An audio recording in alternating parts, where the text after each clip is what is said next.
Hello everybody, welcome to a new episode of the Dissenter. I'm your host Ricardo Lopes and today I'm joined by Dr. Robert Atkinson. He is president of the Information Technology and Innovation Foundation, a public policy think tank based in Washington DC in the US that promotes policies based on innovation economics. He was previously vice president of the Progressive Policy Institute. He's the author of 4 books, and today we're going to focus on his book, Big is Beautiful, Debunking the Myth of Small Business. So, Dr. Atkinson, thank you a lot for taking the time to come on the show. It's a pleasure to have you on. Thank you, Fernando. My pleasure. Okay. So, it's interesting that, at least in certain places, the US is a good example of that, as you talk about in the book. People have this idea that small business is beautiful and big business is ugly or bad, or it's just about people creating monopolies, and sometimes people even think that big business only becomes that because there's some form of protectionism or something like that and they exploit the workers. But in your book you present a different narrative, let's call it. But let's start with that. How far back in history can we go and see people saying that small business is what we should strive for and it's better than big business and things like that? Sure. So there's a widespread view in the United States, but even more so in Europe, and in some other regions around the world, Latin America, for example, that somehow sees this, it really goes back to this kind of old progressive or even socialist view that somehow that, capitalism is suspect and big businesses are capitalists, but somehow small businesses are proletariats. They're not capitalists. They're part of the working man and women. And so that really at the core of the philosophical, that's the core of kind of the view is, well, we're siding with the working man and women, and therefore small businesses are more like that. There's a couple of things wrong with that. And the first thing wrong with that is that, as Mike Linda and I say in our book, Big is Beautiful, if you're a progressive, really one of the most important things you should be focusing on is how well are workers doing. And on every single indicator that you can find, at least in the US when we looked at this, big business is better for workers than small business. Their pay is significantly higher. They're more likely to get benefits, which is a big deal in the US as opposed to Europe, where they're more state-directed benefits. They injure their workers less because they take safety more seriously. They pollute the environment less. They're better at employing women and minorities. You just go down the list. Big companies treat their workers better than small companies. And then you say, well, why? Well, if that's true, why still this other view? And well, part of it is this view that somehow we don't want excess profits, and big companies obviously must have high profits. Again, when you look at that data from in the United States from the Internal Revenue Service, small companies, small corporations are actually more profitable than large corporations are. So all of these kind of things that people have in their mind just aren't borne out by the facts. We used to be a country that, at least from the 1940s, in World War II, it was really big business that was what Franklin Delano Roosevelt called the arsenal of democracy. It was big business that, gave us the weaponry for the Allies to beat back the Nazis and the Axis powers. You had companies like Ford Motor Company that took car plants and turned them into producing aircraft for the Air Force very, very quickly. So for a long, long time, from the 40s really up until the 70s, most Americans thought big business was pretty good. But as times have changed, which we can go into for a number of different reasons, now the mythology is that small businesses are good and big businesses are bad. And again, that's even more so true in Europe.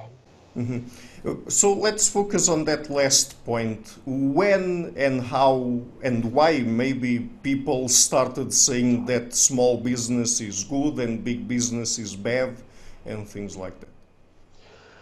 Yeah, so you had a number of different sort of forces in that, and some of them coming from the intellectual or idea side. So Schumacher, a famous economist, wrote a book called "Small is Beautiful," which is our book was a take on his book, and his book was essentially, you know, appropriate technology and small businesses are good, and you know, a lot of his examples were from India, which is really bizarre when you think about it. India is a country with maybe a per capita income of 15% of Europe or the United States. Why we would look to India as an economic model? Because their economy, frankly, is it's a low income economy with many small businesses. So that was part of it. E.F. Schumacher's view. On top of that, you had a guy in the U.S. named David Birch, who was a professor at MIT, and he wrote a very famous, iconic study that purported to show that about two-thirds of new jobs in the United States came from small business. And so back in the late 70s, when the U.S. economy was doing poorly, partly because of the OPEC oil embargo and the competitive challenge from Japan, everybody's looking, how do we create jobs? And Birch comes out and says two-thirds of these are coming from small businesses. And everybody believed it and still believe it. It turns out that was just completely wrong because of an error he made. It was about two-thirds of jobs came from small enterprises. And by that I mean, let's just say you're a General Motors plant and you have a little factory that has 50 workers. Birch would call that a small business. It's not a small business, it's a small establishment. And so when you control for that and really look at businesses rather than establishments, you know, small businesses created a little bit more, maybe like, 38% jobs instead of what their share would have been at 35 or something like that. But that mythology is really stuck in people's mind, and small businesses where we create jobs. It turns out when you look at the data most recently, that's just not the case. And then the last thing really is just sort of, it goes back to this view, I think that it's really deeply held in America and also in Europe, that we want to side with the little guy. The average man or woman in the street, they're struggling, they're working hard, and so politicians love to sing the praises of small business. It goes well with voters, even though it's just, again, it's not really based on any evidence. So I think you put all that together, and that's a big part of it. Mm-hmm. It's interesting that you mentioned that Schumacher referred to the situation in India. Because, talking about third world countries, for example, and particularly Africa, there are many people that say that probably creating small businesses through microcredit, let's say in Africa, it allows for people to raise out of poverty. But, is that true or not? I don't believe it is. We looked at there's a chapter in the book where we looked at development or development issues in emerging economies. If you want to understand probably the single best indicator, if you just pick one indicator, but that's not per capita income, to say how likely is this to predict what per capita income is in a country, it's the share of small business. So the higher the share of small businesses, the higher the share of jobs where people are in a small business, working in a small business, it is much more likely to be a poor country. So rich countries have a higher share in big businesses. Poor countries have a much higher share in small businesses. And the reason is they're what they call in the U.S. mom and pop businesses. They're just eking out an existence. They don't have the capital to get any kind of scale. So I actually think that the whole micro enterprise movement was fundamentally a mistake. It's not to say that here and there you couldn't do a program and it might help a little bit. The problem for developing and really the least developed countries is really about productivity growth. It's about having higher value added. It's about being able to do things that are more productive, and that just takes scale. And I'm not talking about a 10,000 person firm in Kenya with an enormous amount of capital, but I'm talking about some scale. 100 workers, 200 workers. That's really going to be, that's the future of these countries if they want to develop. I mean, just take China, for example. I mean, that's a classic case. China, one of the fastest growing economies in the world over the last 50 years, and it was, partly because they embraced the larger firms. Mm-hmm. When you mention big business, are you also including perhaps some companies that are outsourced companies that work for big companies? Because, for example, there are several countries where US companies have workers producing their products, or even in call centers, it's very common that these are tasks that are outsourced. I mean, is that included in the picture of big business or not? Yes, it is. So if you were a big company and you've outsourced to a specialized sort of food service company or a call center company or whatever that might be, then yes, those have more than 500 workers, then yes, that would be a big business. That really, from the evidence, it's not as if that factor changed the composition of firms. It was usually big firms outsourcing some things to other big firms, and so the firms overall were still big. But yes, but again, you have to look at some of the reasons for that. Now, I'm not saying it's the only reason. Some of the reason for that is to get to a two-tier wage structure where maybe you have a unionized structure in autos, but you don't want to pay people in the cafeteria the same amount of money. So absolutely, some of it is that. But some of it is efficiency. Call centers, for example, you can get better technology use, more efficiency. So it's a combination of factors. Uh-huh. Okay. And another argument that I think people who defend small business bring to the table frequently is the fact that they associate big businesses with the increase in income inequality. Because, I mean, people that are owners or CEOs or whatever that have high positions in big businesses over time have been, amassing more and more money and having bigger and bigger paychecks. Does that make sense? Sure. And, one of the challenges with this book is we're not defending every big business. We're not attacking small business. As we can talk about later, we're arguing for size neutrality. Nor are we saying that everything big business has done is good. And so I think the increase in CEO compensation, a lot of it's stock options, I think it has been a mistake and harmful to a lot to societies. There's too much inequality there. But I think we have to understand, though, when you look at the evidence, for example, there was a study done a few years, about 10 years ago or so, and it looked at that the top, I think, 15 hedge fund managers in the United States made more in 1 year than all the Fortune 500 CEOs combined. So, and that's in capital gains and other earnings as well. So don't get me wrong, I think CEO salaries are too high, but the real cause of income inequality is much more, at least in the U.S., on the financial sector side. Enormous amounts of wealth in the financial sector side, a lot of it for really doing nothing other than being able to bet better than somebody else. So that's number one. Number two is there's a lot of inequality among small, if you look at sort of the salary of small businesses, small business owners, there's a lot of small business owners that are doing very, very well. I mean, making millions and millions of dollars a year. If you were to combine, 50 of those companies and then take the CEO salary, it would be more than what the CEO of say, a big corporation would be making. So I don't think that you get all that much more equality by, atomizing a bunch of companies and making big ones small.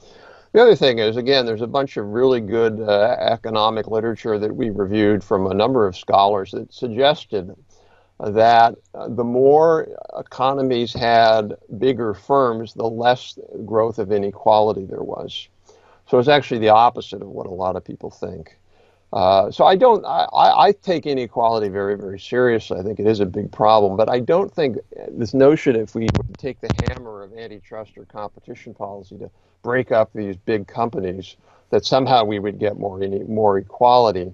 And that goes to this other point of not just CEO salaries, but capital gains and dividends. So in other words, profits. Well, we've got these big companies, there's too much profits, and therefore if we could reduce the profits, there'd be more money for, say, the average worker.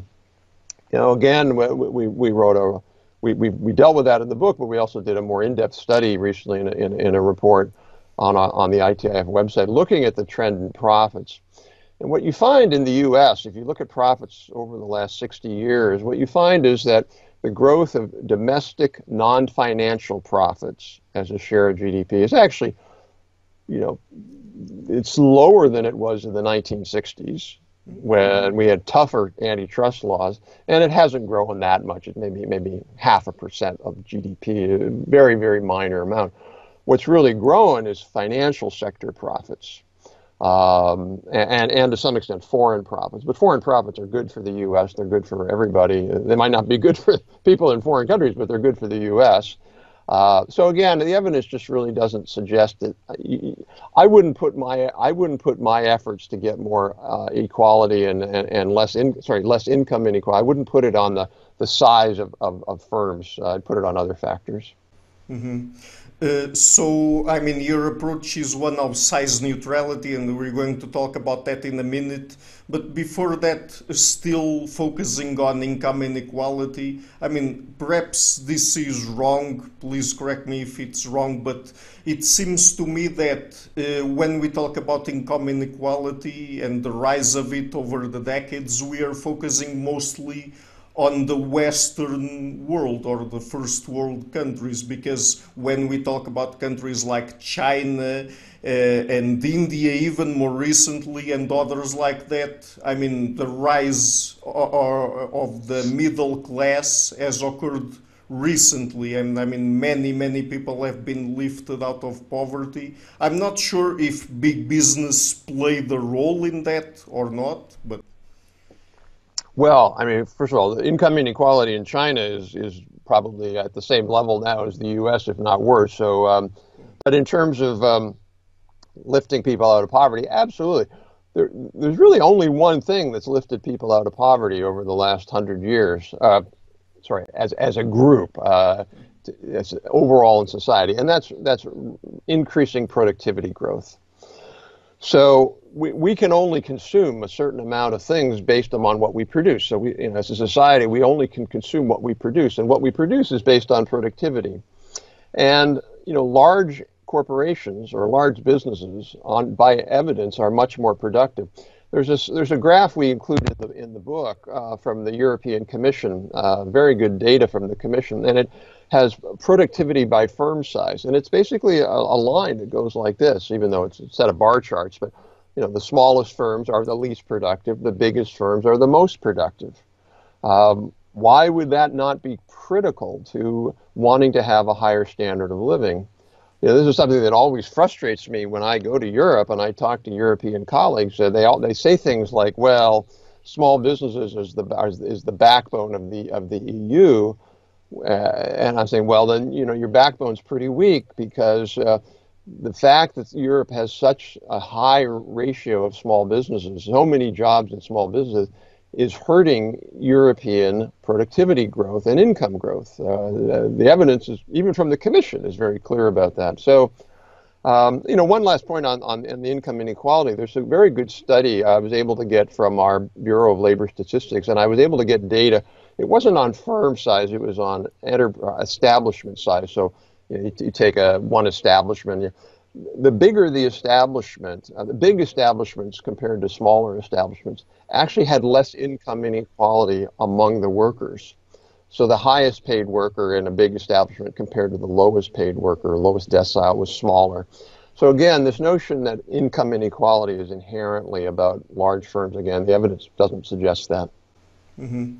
And in terms of policies, should we help new firms get off the ground? I mean, should we have public policy that supports that or not?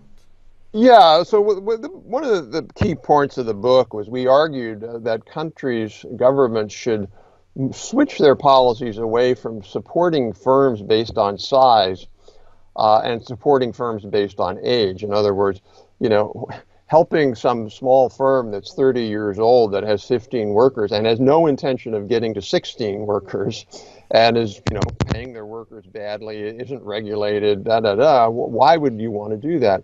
That's very different than saying we should try to have an environment that makes it easy for somebody to start a firm and hopefully to grow that firm. So I 100% agree that we should, it's all governments should have good policies to enable someone to start a firm. But I would put those, I'd kind of have a sunset provision that after 5 years, then you got to be treated like a normal firm. So, in the U.S., for example, if you're a small firm under 15 workers or so, it's some different numbers. It's legal to discriminate on the basis of age and religion and race. You don't have to protect your workers as much. Why would we do that?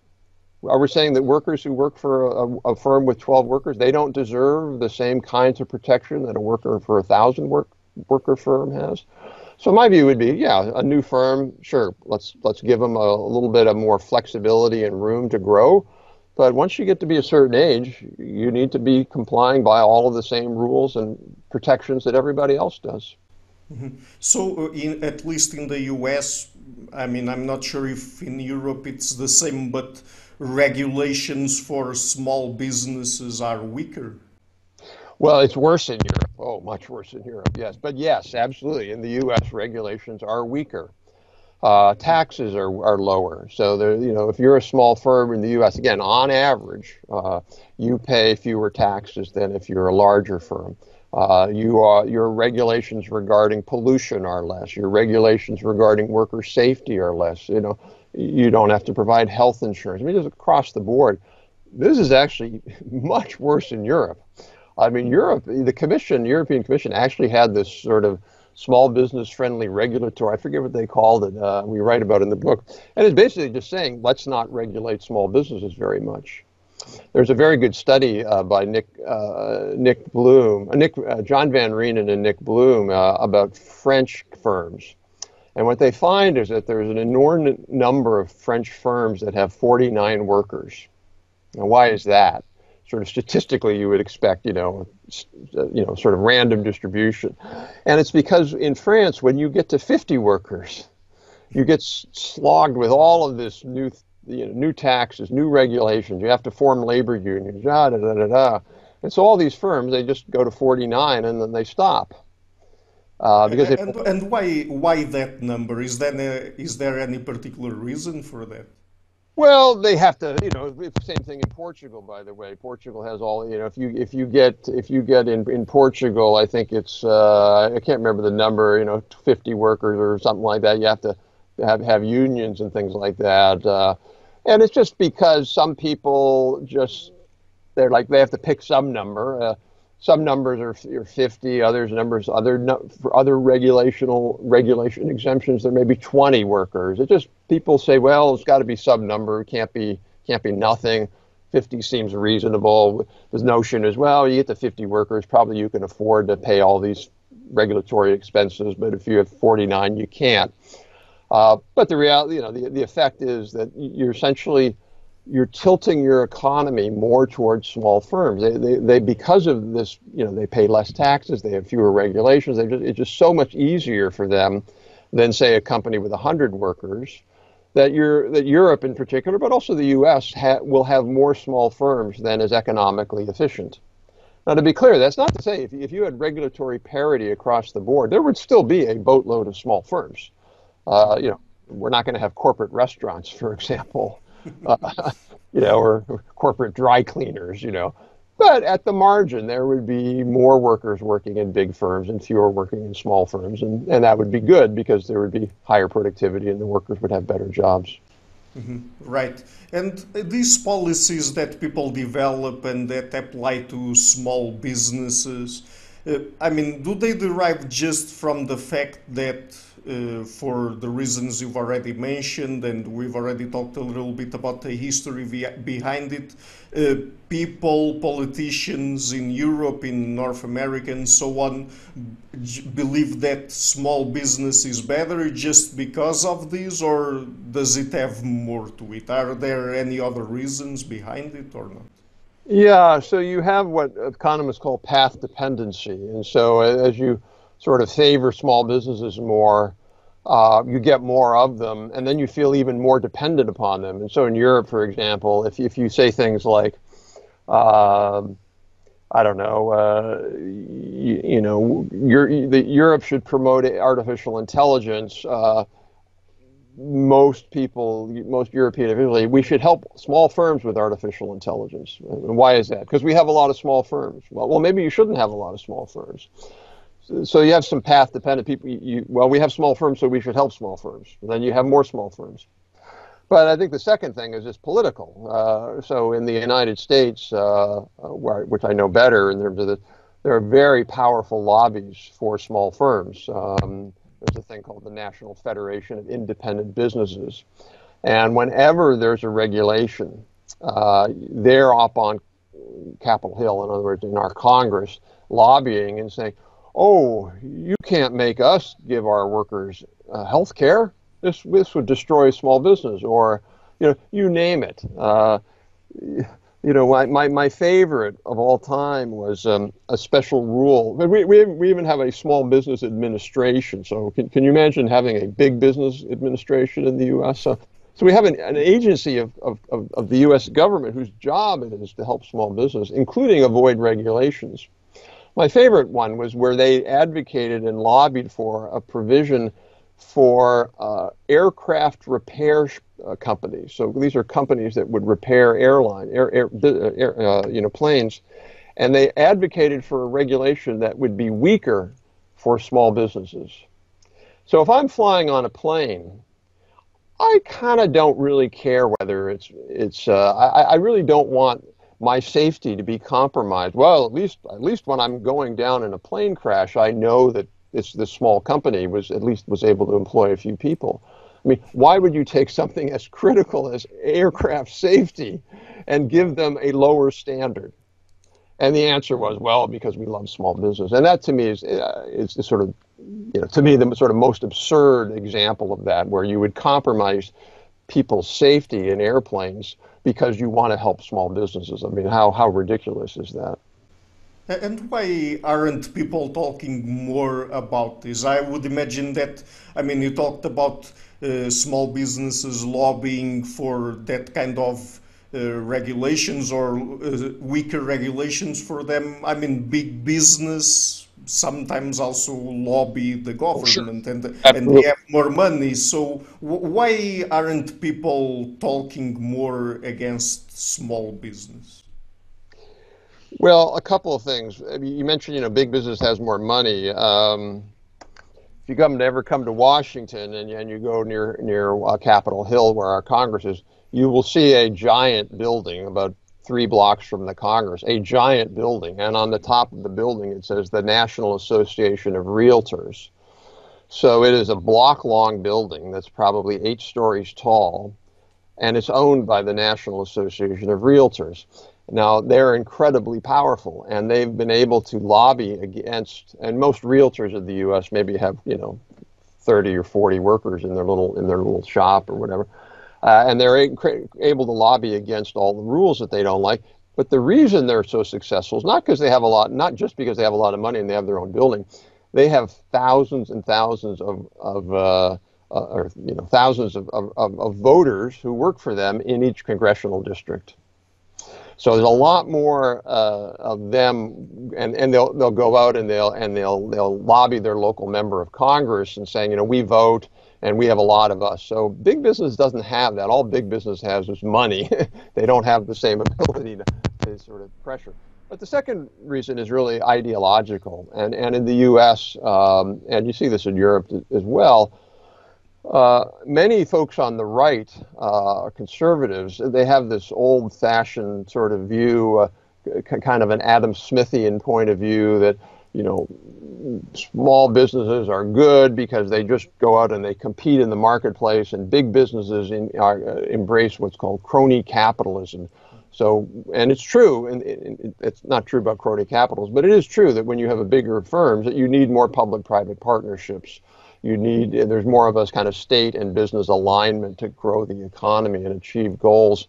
For a lot of the libertarians on the right, they're like, oh, we don't want that at all. Businesses should just be small and do their thing, and, you know, no political power.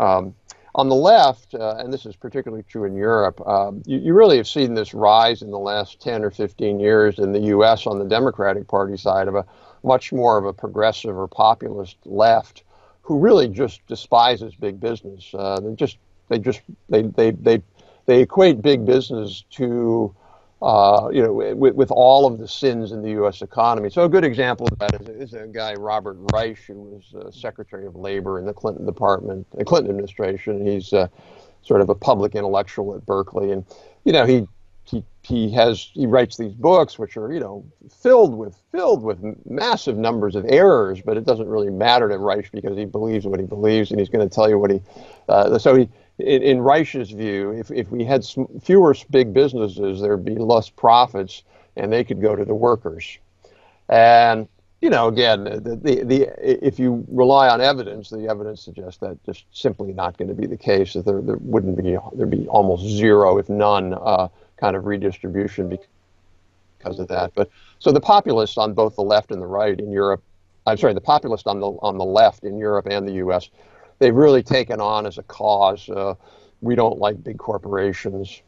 I think another factor also is that, you know, 50 years ago in the U.S., there was a famous quote in the U.S. by the CEO of General Motors in the early 50s, was nominated to be defense secretary by President Eisenhower. And so General Motors was the largest corporation in the world at the time. And a senator asked this guy, his name was Charles Wilson, said, Mr. Wilson, what happens if you're a defense secretary and there's a conflict where something you want to do as a defense secretary would hurt General Motors? How would you deal with that? And he said, well, Senator, I can't imagine ever that would happen, because what's good for General Motors is good for the U.S., and what's good for the U.S. is what's good for General Motors. There was a lot of truth to that back then. General Motors was largely a U.S. company, and if they grew, the U.S. grew. If the U.S. grew, they'd have more cars to sell. That's much less true today with the rise of global corporations. And most big corporations today, whether they're, you know, European corporations like, you know, Daimler, or American corporations like GM, they're global, and they have global production, and their interests now are much more global. And so I think that has really hurt the cause, if you will, because people look at big companies and say they're not loyal to our state, whether it's Europe or Portugal. But, you know, Ricardo's little shop with 30 workers, they're not going to China. They're loyal. They're part of our, you know, social fabric, so we're going to support them. I think that's another factor that's played a big role. Mm-hmm. Well, I mean, people also care about certain types of jobs because, for example, even more so unqualified people. One of the slogans, let's say, of Trump's campaign back in 2016 was to bring back manufacturing jobs to the US, but because they have been outsourced to China, Bangladesh, and mainly countries in Southeastern Asia. But I mean, is it the case that there are certain types of jobs that, I mean, had a big toll on people's economy because they can no longer perform them in the US or in Europe or something like that? Yeah, I mean, I think that's probably less due to size. The U.S. lost an enormous number. We lost about 50,000, 45,000 manufacturers, firms, that closed. And most of them were small in the 2000s and because of Chinese competition. So I think it really, again, large firms in general, they have a safer work environment. They have, HR specialists and engineers that worry about that stuff. Not to say that small firms are inherently unsafe or anything like that. But, I think there were lots of things the U.S., in my view, we were good to offshore. We were right to offshore.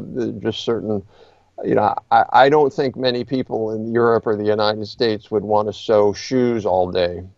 It's a pretty tedious, hard job. And there are people in, Bangladesh or wherever where they're willing to do that because that for them it's a big step up because their life is so impoverished otherwise. So there's nothing wrong with offshoring sort of lower skill, if you will, bad jobs. The challenge for the U.S., more than Europe, frankly, was that we also offshored good jobs and higher wage jobs and more complex jobs, and we didn't have a domestic manufacturing strategy. Yeah, that was partly what Trump was trying to get at in terms of his focus. Mm-hmm. Yeah. Another very interesting thing is that recently new startup rates have been falling. Why is that? Well, I can only speak for the United States because I do know that data very, very well. ITIF issued a report about 2 weeks ago looking at that. The rate of new startups has fallen, as you rightly note, since the late 70s, and it's almost now a matter of faith in the U.S. to say, well, that's because of monopoly. It's because of too much concentration, too much market power, and these giant companies have made it hard and played unfairly, and so that the average mom and pop store or whatever company can't get off the ground. It turns out that's just simply not true. We did a correlation where we looked at what was the change in concentration ratio. In other words, how much do the top 4 firms in an industry have of the market, or the top 8 firms or whatever, or the top 20 firms? What was to look at the change in that out of 250 different industries the government collects data on, and then look at the change in startup rate. And the correlation was 0. So there's no relationship. So there were some industries where the startup rate went down, and yet the concentration ratio went down. There are some where the concentration ratio went up and the startup rate went up. It's just nothing, no relationship. The main reason why the startup rate went down in the U.S., at least in terms of the overall startups, it's really a story of retail. In the U.S., 40 years ago, a lot of people would open up a little hardware store, or they might open up a little store selling some things. In the U.S., the growth of big retailers, now by the way, to be clear, not retailers with any kind of market power, like even, Amazon they're not even the 4th largest retailer in the U.S. They don't have market power. But what happened in retail was, partly because of use of information technology and advanced logistics, is these companies could get such efficiencies by being bigger. They could sell more things. Customers like that. They'd save money by shopping there. They'd have a big, wide selection by shopping there. And so it just made it harder for small companies to break in unless you differentiated yourself. We're selling a certain kind of things that their big guys aren't selling. So the notion somehow that, that the startup slowdown has been a problem, I think is actually the opposite. The startup slowdown is a reflection of a positive thing, which is firms getting economies of scale in sectors where they didn't do that. In the first half of the 20th century, most of the economies of scale were in manufacturing, which is why you had the growth of manufacturing firms. In the second half of the 20th century, you started partly from information technology in sectors like insurance and banking and retail and other sectors like that. One last thing that's critical is I don't frankly care one way or the other whether we have John and Sally open up a little pizza shop. I don't care. If they want to do it, great. That's their business, and more power to them. They're working hard, great. But as a societal matter, I don't care.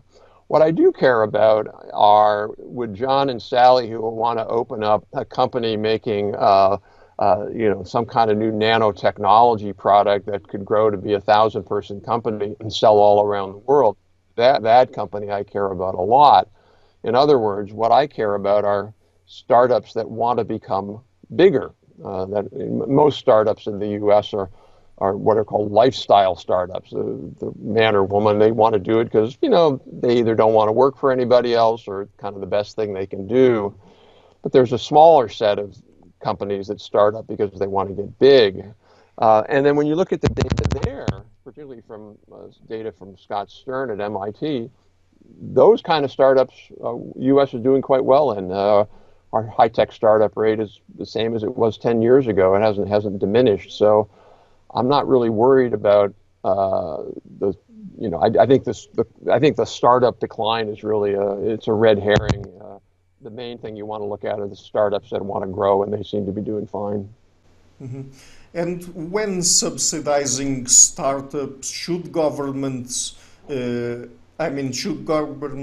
attention to the kinds of startups that are more successful nowadays? I mean, the types of services and products that people care more about nowadays and that probably would lead a startup to be successful in today's world or not? Yeah, so I think if you're a government and you're interested in growing your economy, whether it's through productivity or innovation or competitiveness, and you see startups as playing a role in that, which they absolutely do play a role in that, mm-hmm. You want to be focusing on startups that are in what are called traded sectors. So I wouldn't be focusing on a startup that it wants to find, I'm opening up a hair salon for women. That's not traded. You're gonna go down you're gonna go a mile to get your hair done, or you're not.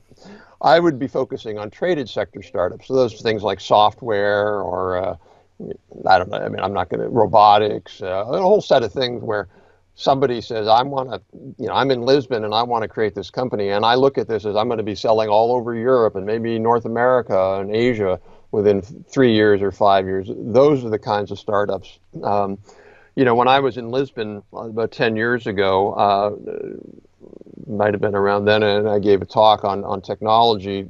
There was a little sort of display, some startups that were part of this conference, and there was one company, and they were using cork in really creative 3D printed cork. I thought that was the coolest thing I'd ever seen, and they were making cork chairs.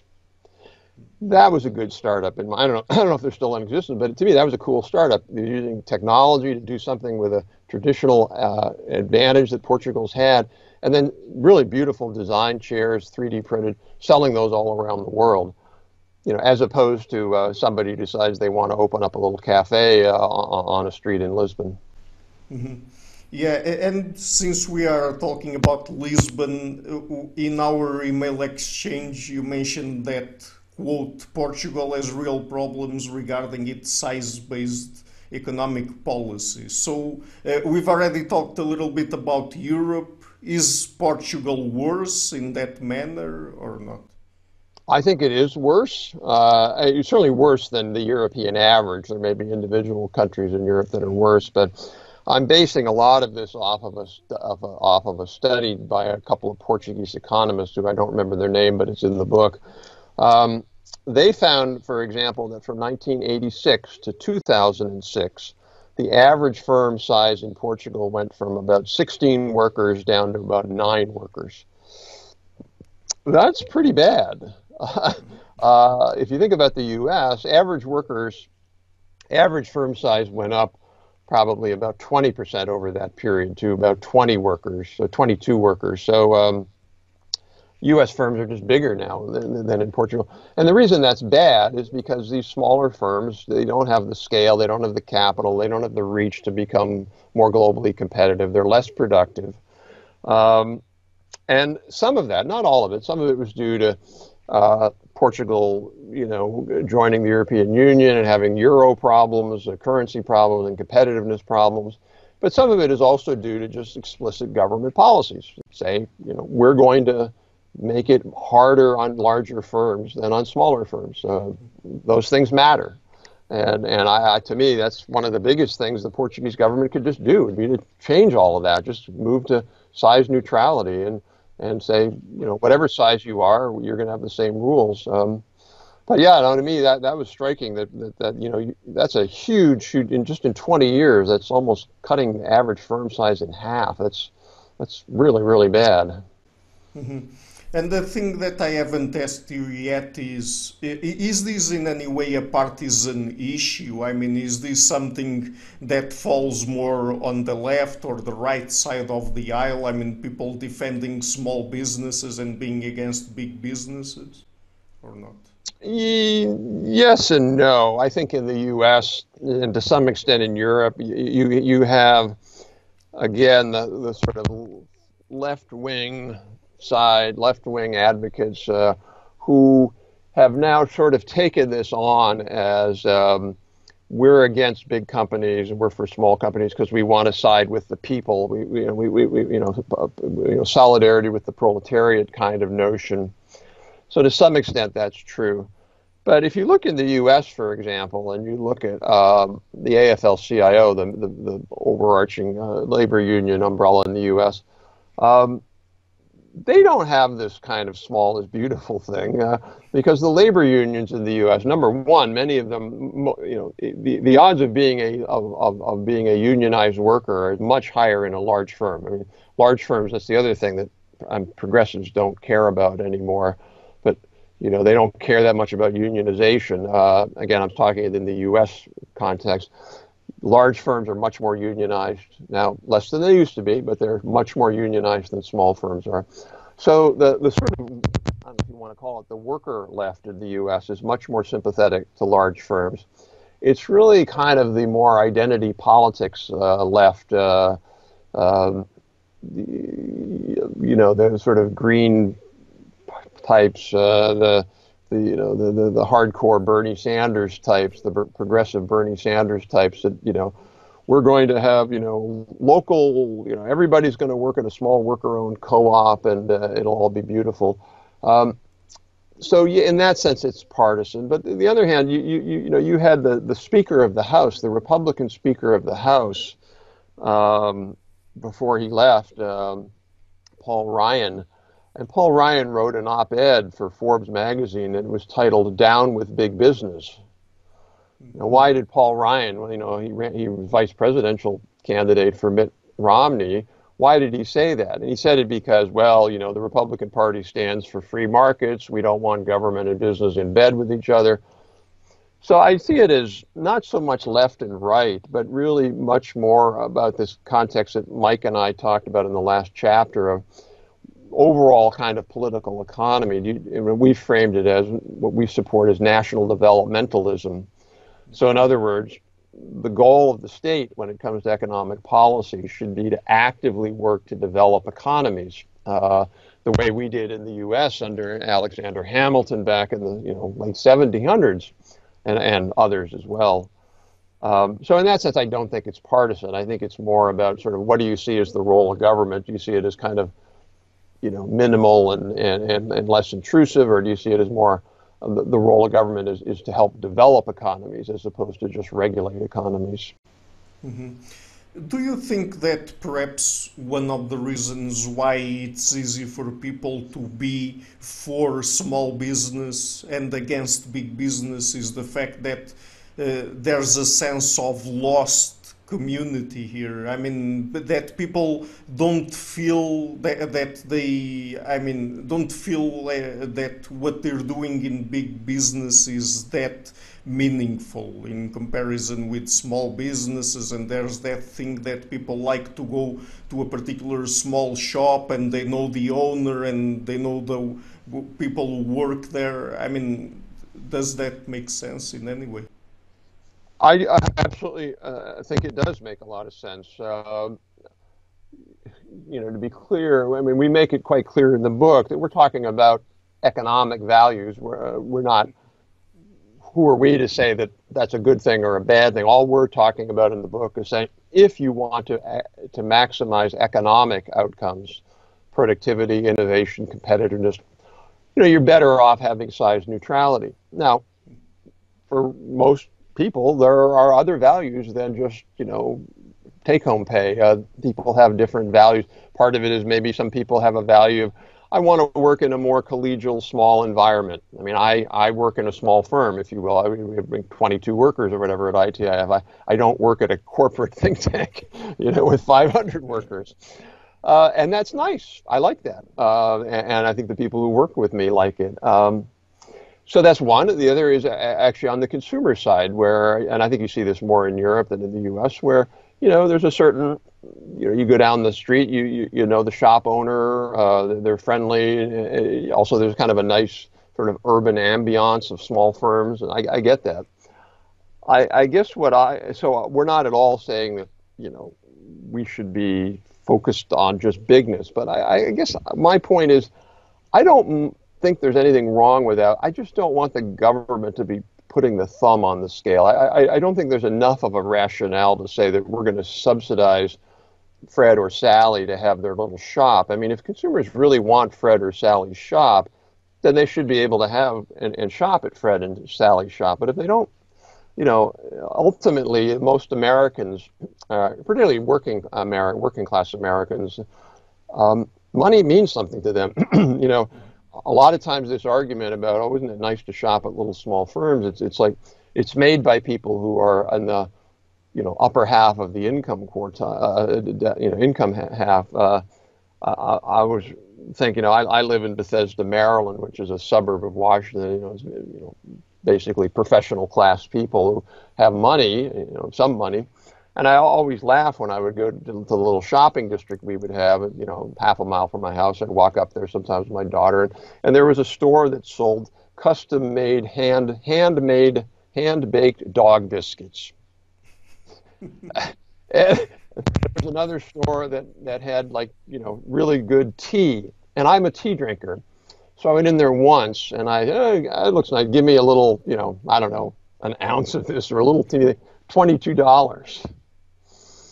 And I'm like, I'm never shopping here again. And I'm sure as hell not going to feed my dog, handmade yuppie dog biscuits.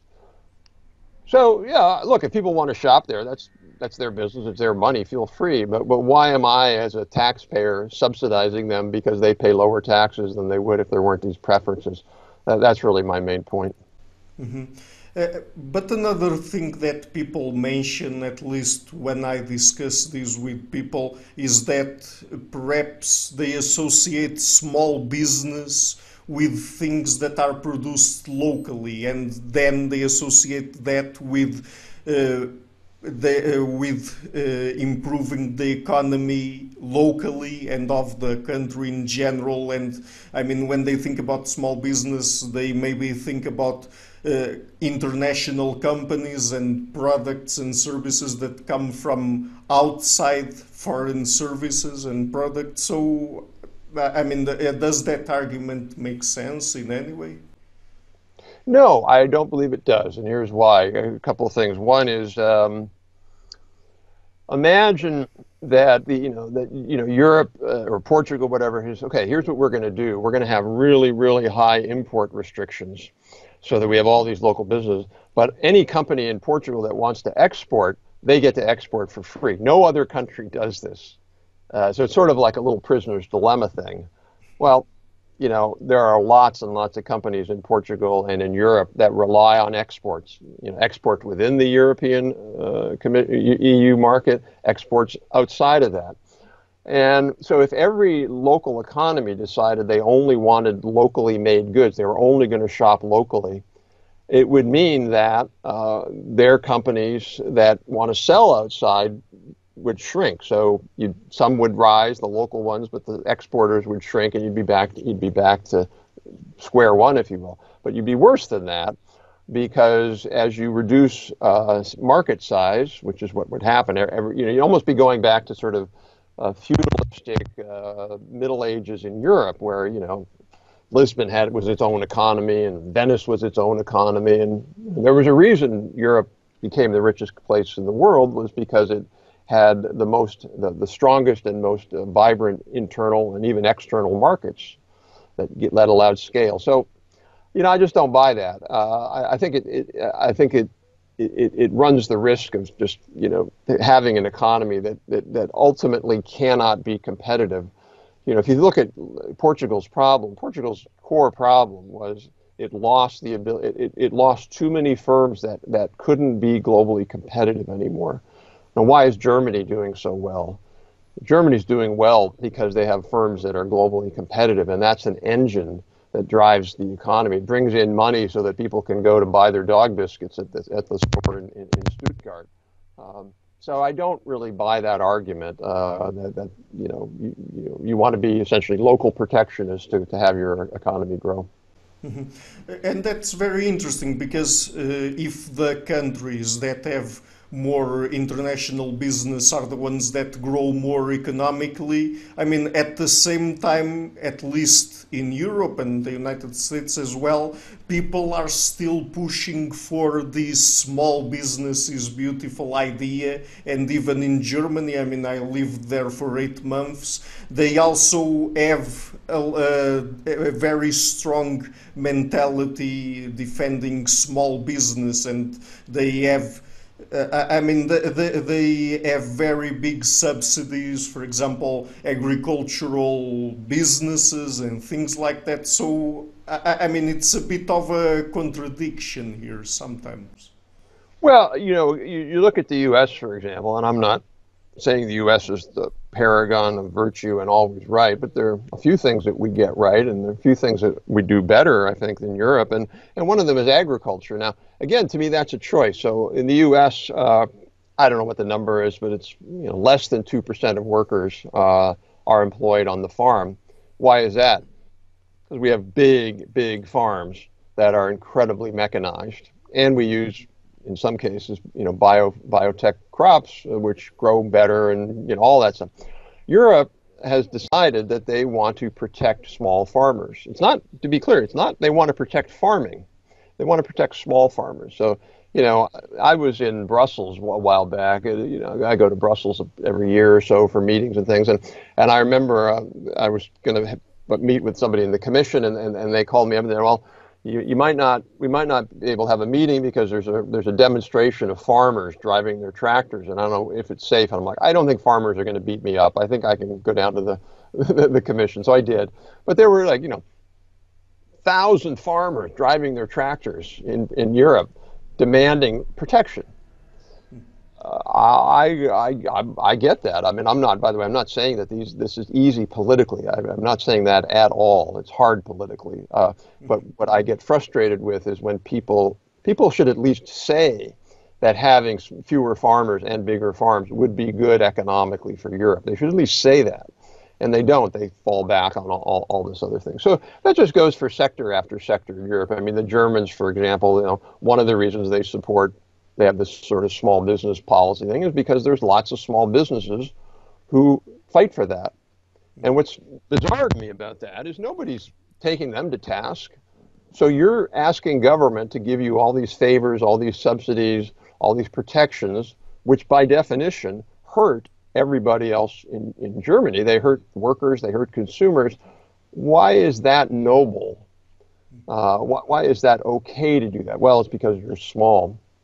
Yeah. So I think that's a big reason, and I think ultimately what could happen would be, you could see a different political, like for example, Macron has tried to make some of these changes in France. I think if the economy in Europe stagnates as it has been, or even gets into crisis, you could see some movement in that direction. In Greece, for example, you had it wasn't a coincidence that the countries in Europe that had financial crises were the countries that had the smallest firms.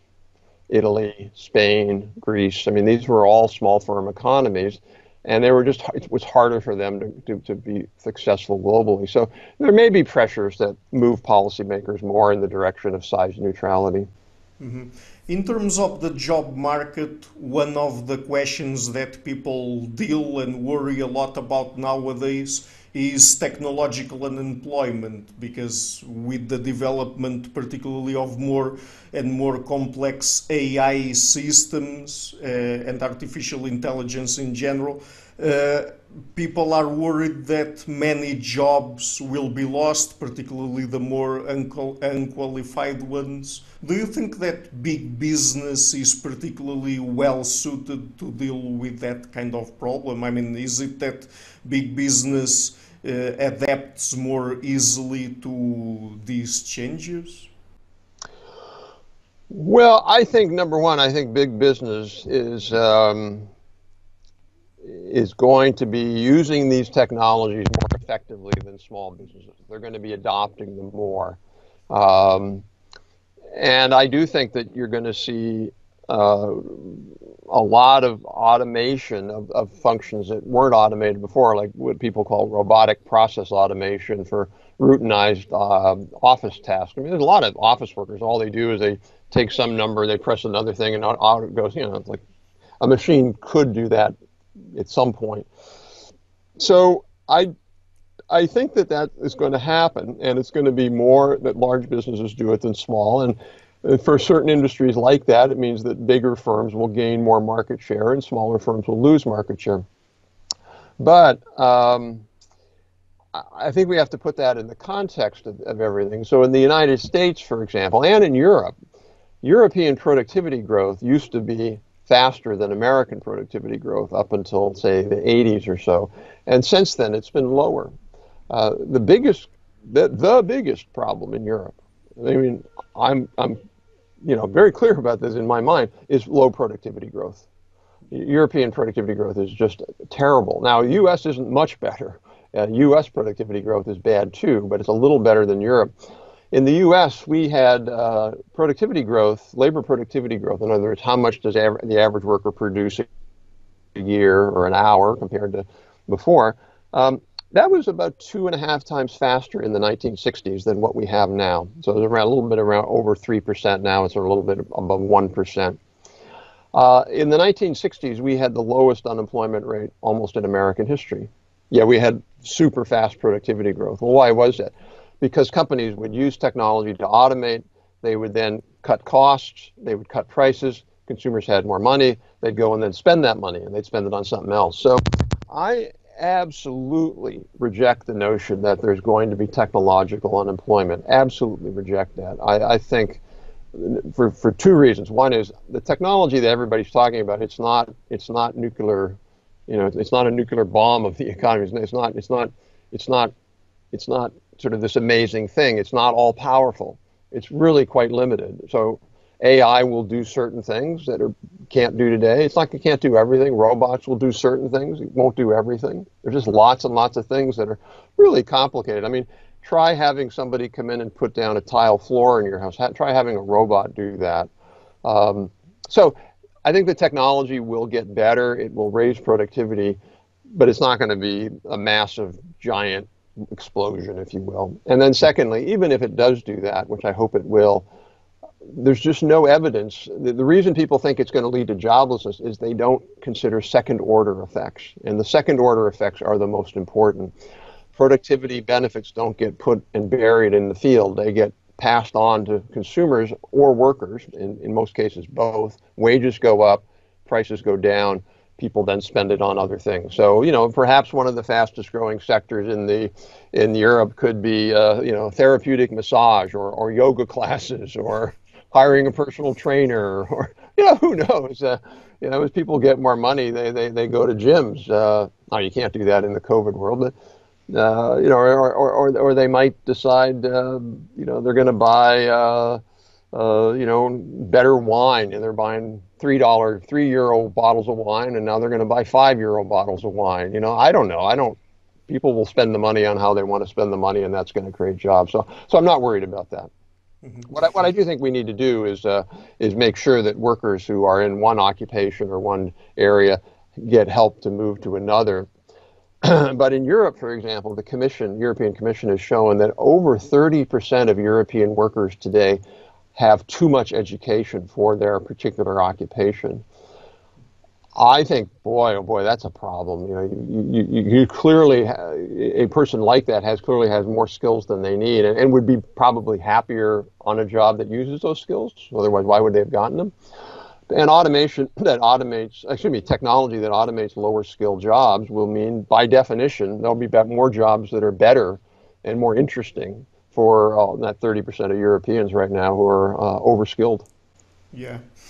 Are there any good examples of countries that have size neutrality policies set in place?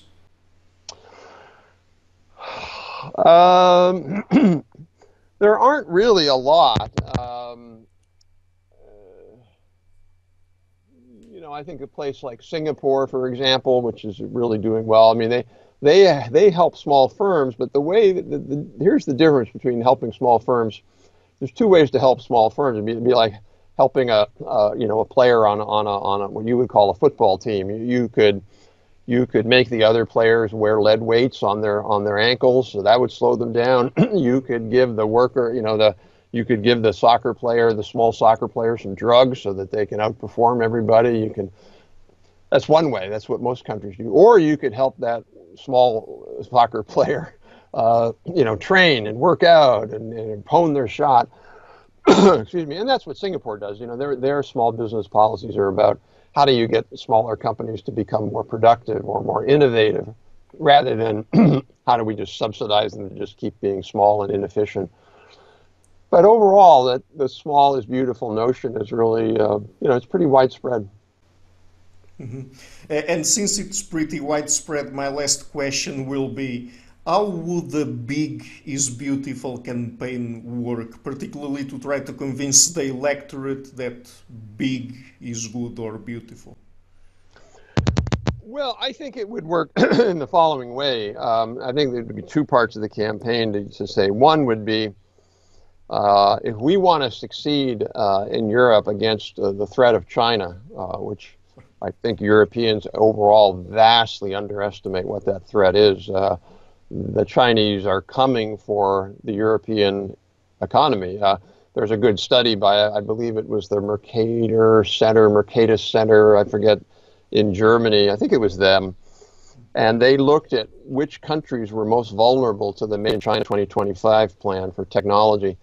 And Europe was much more vulnerable than the U.S., and particular countries in Europe. So I think, number one, you cannot thrive, you cannot succeed against all this unfair subsidized competition from China unless you have firms that are a reasonable size. I mean, Italy's a case in point. Italy used to be a pretty dynamic economy, but it was based on sort of small artisanal craft firms, which were fine until China, and they were decimated. So you have to have a certain amount of scale to compete with China. That's, I think, argument number one. Argument number two would be that, look, we want better jobs, we want a better work environment, and that just sort of telling that story a little more, that large firms tend to treat their workers better, they pollute less, they're frankly better for the environment. So as climate change becomes more important, you look at the companies that have made commitments to go to zero carbon, or actually there are certain companies now that really kind of the emerging wave of that is, we're going to become carbon neutral for our entire existence. So we're going to go back and take all the carbon that we emitted or bought, electric, and we're gonna go negative carbon to make up for all of that. Small firms aren't doing that. We're not doing that. Those are big firms that only have the kind of commitment and scale and to do that. So I think that would be another way to push it. So kind of competitiveness, and then also social factors. Mm-hmm. But it would be hard, right? Because if most people believe that small big business is better, I mean, in politics, at least in my experience and of what I've read, it seems that once people have made up their minds, it's really, really hard to convince them otherwise. Right? You're 100% right. I don't want to say this is easy. I think another part we talk about in the book is that big companies have to do their share, do their job. I mean, if you look at some of the big scandals in the United States, Enron was a company. There have been a bunch of big companies that have done scandalous things. They've cheated. They've hurt people. the big business community needs to come out very, very strongly. But look at Volkswagen, for example. The other big businesses need to come out and say, this is wrong. It will not be tolerated. Now, there are lots of small firms that do the same thing, but nobody notices because, nobody notices when a small firm cheats, or very few people notice. When a big firm cheats and does something, awful, everybody knows that. So, no, I don't disagree with you. It's going to be hard, but I think, again, it's more at the margin. As a new regulation is coming about, could it be more size neutral? So I'm not under any illusion that somehow Mike and our agenda of size neutrality is going to happen, with the Biden administration or the next Trump administration, whoever wins, or the next EU government, the next parliament, or whatever. But I think we got to tell the story and hope that some people will listen. Yeah. So let's end on that note, Dr. Atkinson. Just before we go, are there any places on the internet where people can find you or your work? Sure. So I am at I work at ITIF.org, and my ITIF.org is the name of the think tank, and I'm on Twitter at Rob Atkinson ITIF. That's probably the best place to see me. And I tweet pretty regularly and tweet about this and other issues that are related to that. Okay, so I will include that in the description box of the interview down below so that people can go and check it out. And Dr. Atkinson, again, thank you a lot for taking the time to come on the show, and it was really fun to talk to you. Ricardo, it's really my pleasure. Thank you, and I appreciate you having me on talking about this important issue. Hello, everybody. Thank you for watching this interview until the end. I've started this channel back in February 2018 and have been putting out regular interviews with academics and intellectuals from a variety of fields. And I would really like to keep doing this in the long run, and so please visit my Patreon page and consider making a pledge there, or go to my PayPal links in the description box, and you can also make a monthly pledge there, or a one-time big donation, or several times big donations. It's as you prefer. Otherwise, and if you like what I'm doing, please share it, leave a like, and hit the subscription button.